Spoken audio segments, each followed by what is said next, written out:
그럼 이제 이분이 이제 그 부자가 되셨고 이 보면서 이분한테 본받을 수 있었던 부분은 어떤 부분이 있었을까요? 뭐 아까 말씀하셨던 뭐 자산, 뭐 사부 집기류라든가 이런 것들을 오래 쓸 수 있는 것으로 구매를 하고 아껴 쓰시고 검소하게 사시는 것 같은데 이제 그거는 뭐 대부분 다른 분들도 많이 하시는 것들 중에 하나인 것 같고 그 외에 정말 이분이 뭐 이 부분은 정말 다른 사람에 비해서 배울만 하다라는 그런 부분이 혹시 있었을까요? 가장 쉽게 말씀 올리면 이제 제가 이제 이분한테 한 10년 전에 13년 전에 이제 연금 저축을 가입을 시켰어요. 법인 이름으로. 그리고 이제 연금 저축이라는 거가 이제 10년 지나면 이거 이익률이 별거 되지 않으니까 지금 현재는 금리가 많이 올랐잖아요. 그렇죠. 그래서 그거를 해약을 해서 한 5%대짜리 금리를 바꾸면 어떠냐. 그렇게 얘기했더니 이분이 하는 얘기가 왜 해약을 해내요? 왜 해약을? 자기는 어떤 상품을 들어도 해약을 해본 적이 없대요.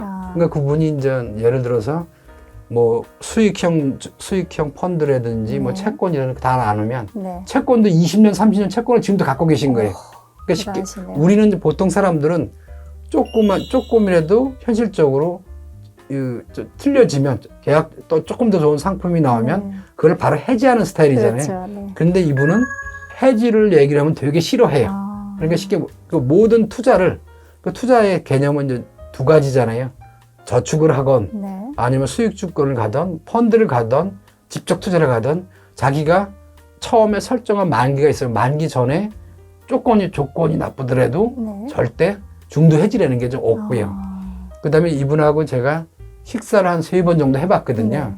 3번 정도 했는데 먹는 게 저희들하고 이제 수준이 틀리지가 않아요. 단지 이제 크게 한번 산 적이 있어요. 크게 산 거는 겨우 이제 갈비 정도. 그러니까 평소에도 검소한 게 몸에 뱉고요. 그 다음에 부지런하세요. 부지런하시고. 그다음에 이제 투자나 저축을 하더라도 장기적인 안목으로 선택을 하신다는 거죠. 진짜 정말 심사숙고해서 선택이랑 결정을 하시는 그다음에 두 번째 저희들이 이제 많이 법인의 돈이 많으니까 법인 돈을 투자라고 말씀하시잖아요. 이분은 또 반대로 생각해요. 왜냐면 법인 돈은 70%의 세금을 낸다고 생각을 하세요. 본인이 그렇게 생각을 하신다는 거죠. 그걸 저한테 얘기를 하니까요. 쉽게 말씀드리면 무슨 뜻이냐면 이 논리가 맞나 보세요. 이분의 논리가 네가 말한 대로 법인에서 내가 채권을 사든 이자형 상품 샀다면 그래서 투자 수익률이나 이자가 5억이 생겼다면 우리는 법인의 돈이 있기 때문에 법인 돈으로 투자를 해야 된다고 생각을 하잖아요. 그렇죠. 그런데 그러면 법인에서 만약에 보험 차익이든 투자 수익이든 이자라든지 이게 법인세를 22%를 내야 되는 거잖아요. 그렇죠. 그죠? 항상 10억씩 나는 회사니까. 그럼 20%를 법인세를 낸 거고요. 그 다음에 이게 또 개인으로 나갈 때 또 50% 세금을 내야 되는 거거든요. 그러니까 이분은 논리가 그러면 내가 5억의 이익이 발생하면 개인이면 2억 5천 가져가지 않냐. 맞죠? 왜냐면 종합소득세를 내는데. 근데 법인으로 하면 내가 22% 더 내는 거 아니냐. 이분의 관점은 50%를 가져가고 70% 갖고 가는 것보다도 비과세가 없지 않냐. 비과세가. 그러니까 우리는 이제 모든 것들이 법인으로다가 투자를 하라는 얘기를 하는데 이분은 예를 들어서 개인으로다가 투자를 하면 그 다음에 이제 채권도 그렇고 이제 비과세가 좀 있거든요. 투자 수익이 된 부자가세. 그러면 나는 세금을 일절 안 나는데 법인으로 내게 되면 그게 법인에서 법인세도 내고 잉여금으로다가 쌓여 있는 거고 그게 나갈 때는 배당으로 나가거나 아니면 급여로 나갈 때 또 50% 세금 내는 거니까 법인 투자는 현실적이지 않다 이렇게 생각하시는 케이스예요. 이거 보통 우리가 항상 만나는 케이스하고 약간 틀린 케이스죠. 시각이 약간 다르시네요. 다른 대표님. 이분은 이제 수익도 중요하지만 이게 내 손에 얼마 들어오느냐, 내 손에 얼마 들어오느냐 이런 케이스. 또 한 번 케이스는 이제 또 한 분은 제가 이제 중위권 대학을 나고 중위권 대학이라는 거는 뭐 성대 뭐 이 정도에 나오신 분이고 대기업에서 근무를 꾸준히 했다가 거의 이익이 보통 100억대 정도 나는 중견 그룹이거든요.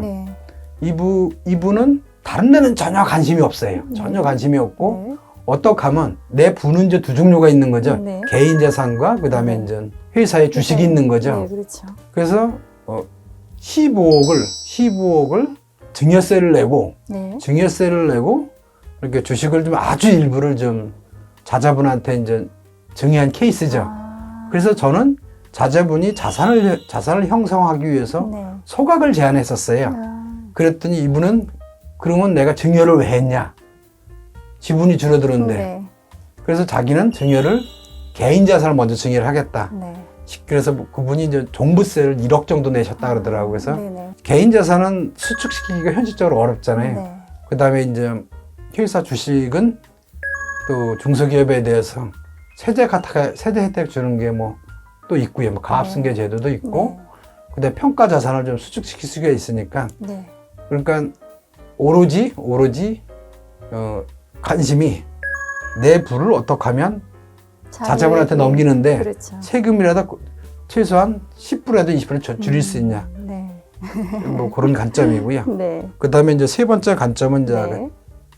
우리나라의 최고의 이제 케이크를 케이크? 만들어서 네. 우리가 생각하는 이제 케이크로 유명한 뭐 그게 이제 카페 베나 말고 또 다른 데도 있거든요. CJ에서 네네. 했던 거기서 이제 100% 이제 납입을 하는 회사인데 아, 참고로 이분은 자동차를 신형을 사보신 적이 없어요.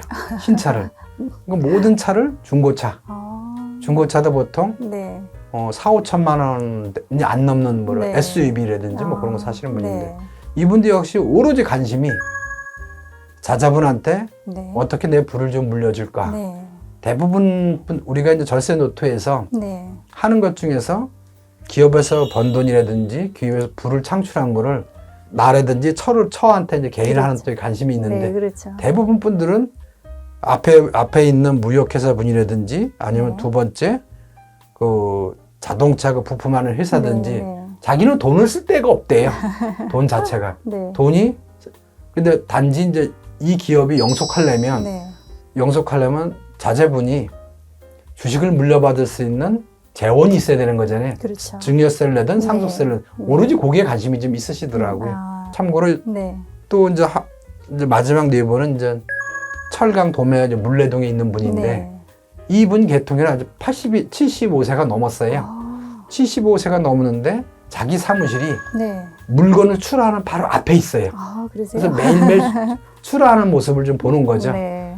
이분도 역시 자동차가 지금은 좀 연세가 돼서 산타페에서 조금 올라서 이제 네. 한등급 높은 차를 뭐 펠리시 된 거 타고 다니더라고요. 예, 예. 이분들도 역시 오로지 관심은 네. 기업이 자식한테 네. 왜 어떻게 물려줄 수 있을까? 네. 그러면 이 생각이 좀 있더라고요. 세 분의 공통적인 네. 특징이 네. 일단 자식이 능력이 되냐, 네. 그다음 그다음에 의사가 있냐. 세 번째는 기업을 생물로 생각하고 있어요. 네. 자식처럼 하나의 또 자식이라 네네. 하나의 피부와 땀이 흘린 단순한 뭐 돈을 버는 수단인 게 아니고 뭐 직원하고 동고동락 하는데 네. 주식을 물려주는 데 있어서 증여세를 낼 돈이 없으면 기업이 파산한다 이거죠. 그래서 네.